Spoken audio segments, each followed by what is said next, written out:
Thank you, Mr. Evans. The gentleman's time has expired. I now recognize the Vice Chair of the committee, Ms. Ocasio Cortez, for her 5 minutes of questioning. Thank you, Mr. Chair. Mr. Cuccinelli, I just wanted to confirm something that I had heard earlier with my colleague from Massachusetts. Did I hear correctly that it is your testimony today that you were the individual who made the decision to end deferred action?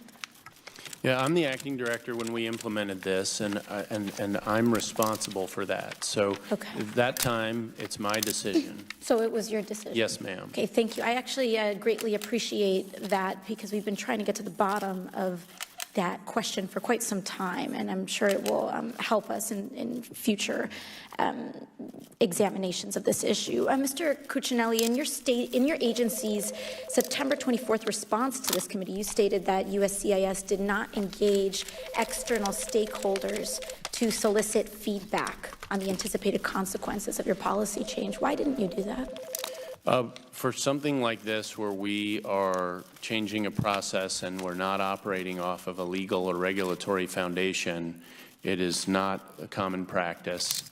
I'm not aware of any other instances where we would seek that kind of input. So you did not consider the impact your decision would have on critically ill children before making this decision?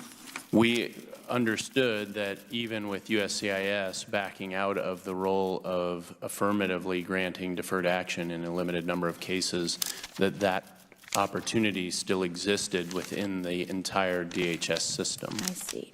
Mr. Cuccinelli, in August, you told Fox News that you, quote, see USCIS as a vetting agency, not a benefits agency. But Congress created USCIS separate from ICE and CBP to serve immigrants. In fact, it's USCIS's own policy manual that explains that Congress created the agency to, quote, focusing exclusively on the administration of benefit applications.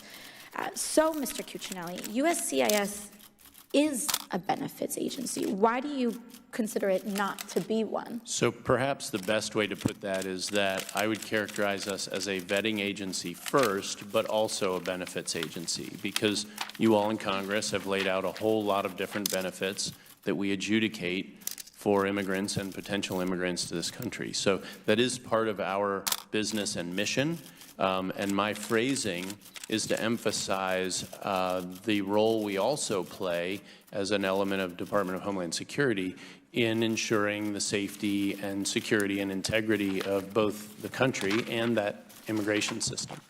So, Mr. Cuccinelli, I think what's tough here is that, and while I respect that Congress hasn't done its job in many respects in defining immigration policy. It's been a failure for a very long time for Congress to be able to define a lot of policies correctly, but we still have created a mission for USCIS through which the agency can interpret the spirit of this law. And it says right here on USCIS's website, the agency's core values are defined as integrity, respect, innovation, and vigilance. And there's a reason that USCIS is separate from ICE and CBP. I don't understand how deporting critically ill kids is consistent with any of these values. Mr. Cuccinelli, do you believe that you treated children with cancer, cystic fibrosis, and other diseases with the dignity and courtesy of the mission of this agency when you decided in secret to end consideration of deferred action and ordered them to leave the country within 33 days or face deportation? Yeah, there was nothing secret about what we did. Because it was a process change, we made individual notifications. But you yourself just referred to the ability to view the mission and the spirit, and it's one chain after another. There's no law or regulation in any of that. So we do the best we can with fulfilling our role and limiting ourselves to our role, particularly when there is continuing avenue recourse for these folks. You have discretion in your role. And so here's the thing that I can't figure out, is that you have thousands, tens of thousands, hundreds of thousands of cases, if not millions. Millions of cases in this country. And you decided to prioritize the deportation of critically ill kids. And I'm trying to figure out why. So we did not do that. We have gone through. Out of all the, but you did. Out of all of reclaiming my time. Well, with respect. so you asked a question. But I with should answer respect, the question. with respect, and I'll give you a moment. I'll give you a moment. With respect, when you make this decision at a specific time, you're making this decision at the cost of other decisions. So why did you make this decision to deport critically ill kids before almost all the other decisions that you had to make as an agency? So we didn't decide. The gentlelady's time has expired. You can go ahead and answer the question. We didn't decide to deport anyone. We made the decision at the end of a long road that predates me coming into my current position and discussions across DHS. But it was made on August 7th, and I was the director. So at that point, it is my decision.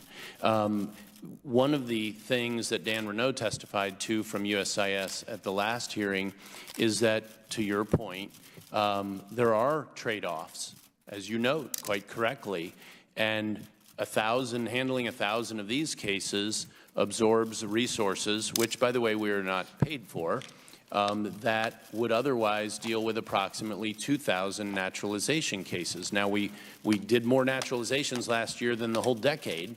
Nonetheless, there are still more pending, and I hear from many of you all legitimately about concerns about backlogs in some areas. We have improved in many areas, but we have limited resources, and this is an undertaking by USCIS that was and is going on, that has never been assigned by Congress, that has never been part of a regulation, and the authority to grant the same relief continues to exist even had USCIS not continued to participate in it in the way that we now do again. Thank you, Mr. Cuccinelli. Gentlelady's time has expired. The gentlelady from the District of Columbia, Eleanor Holmes. Ms. Ocasio Cortez. Thank you, Mr. Chair. You know, there's been a lot of comments made about the ambiguity of the Hatch Act, which I think is overall quite clear in its intent in saying we cannot use our official government capacities for partisan political purposes. That's a pretty clear line. And if there's any question about that, we ask. And in fact, I think that the proof of the clarity of the Hatch Act comes in what just happened earlier this year in the largest government shutdown in American history, because we had 800,000 federal workers, from air traffic controllers to far beyond, to federal employees at the State Department here, 800,000 workers who are all subject to that same Hatch Act, and they knew what the rule was. They weren't getting paychecks. They used up their entire life savings. They were struggling to pay their mortgages. They couldn't feed their kids, and they still didn't say anything. They still didn't engage in political organizing against the people who were committing this against them because they understood the law. Beyond that, you said in your opening statement, correct, that even Sarah Huckabee Sanders acknowledges in her work, she acknowledges the bars in the Hatch Act, correct? Yes, that's correct. Okay, so we have many members of the president's own administration who honor the law and respect the law. The violations here, to the extent and the repetitiveness to which they are being committed, is unique to Ms. Conway, correct? Yes. Okay, and with that, I would like to show you all a video that highlights many of the violations that the Office of Special Counsel detailed in its report.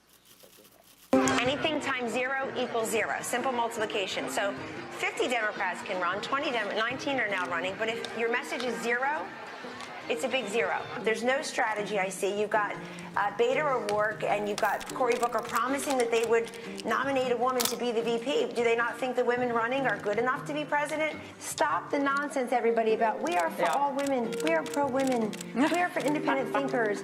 You have Elizabeth Warren running for president. She tried to appropriate somebody else's ethnicity. She lied about that. They've got a bunch of, I like to say, I don't see any presidential timber yet, just presidential wood chips. Yeah, Kelly. And the women are complaining too. I see women on TV complaining about the female candidates candidates aren't covered the same.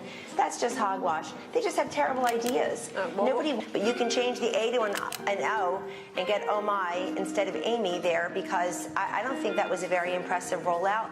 Kirsten Gillibrand this weekend in her 50s, apparently was the first time she's ever eaten fried chicken, and she waited for the cameras to roll. I mean, this is just silly stuff. The only difference between Bernie Sanders and Donald Trump is Bernie Sanders' ideas are terrible for America, and Donald Trump was a much better candidate, had connective tissue with the people. I think Biden's timing actually benefits him because the Democrats seem really desperate to find an alternative to Bernie Sanders. So, Mr. Kerner, I want to walk through some of the specific Hatch Act violations that OSC found that Kellyanne Conway committed. On November 20th, she gave an interview with Fox and Friends in which she called the Democratic Senate candidate Doug Jones a, quote, doctrinaire liberal. This was a Hatch Act violation, correct? That was in our first report, correct? And on December 6, 2017, Ms. Conway appeared in her official capacity on CNN and discussed why voters should support Republican Senate candidate Roy Moore and why they should not support Democratic candidate Doug Jones. OSC then sent President Trump a report detailing these violations, but you did not recommend a specific form of discipline. You left that up to the president, correct? Correct. The president appears to have done nothing about this, and Ms. Conway continued to violate the law. OSC found that between October 31st and November 6th, Ms. Conway posted at least 15 messages that violated the Hatch Act to her Twitter account. Are you aware of any other senior aide to a president who has systematically violated the Hatch Act to this extent by attacking the potential opponents of the president? I am not aware. And I think this right here gets at the core of what we're talking about today, is that this is not even partisan, because members of Trump's own administration do not violate the law, this law, to the extent that she does. She is being subject to these reports because she is unique in her flagrant and violation and disrespect for the law. And frankly, when she doesn't show up to her own congressional hearing today, she's not just disrespecting Democrats. I don't mind. That's something that she does on TV every day. She disrespects the entire body. She disrespects every Republican member of this body and disrespects the power that each and every single one of us has. And moreover, I think that this taps into a deeper narrative and a deeper pattern of what is happening out of this administration, where they believe that the rule of law only belongs and applies to some people and not others. Right here and now, we're about 20 years away from the Central Park Five, where the president put out a full-page ad demanding the death penalty for 5 black and brown boys. They were not yet 18 years old, demanding the death penalty for something they were accused of and innocent of.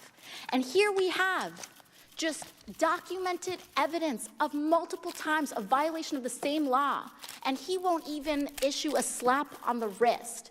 This is a pattern about some people being subject to the rule of law and others not. And when that happens, there is no rule of law at all.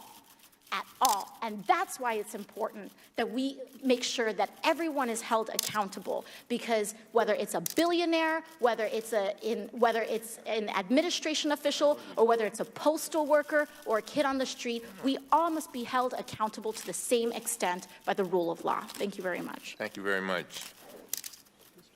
Mr. Cloud.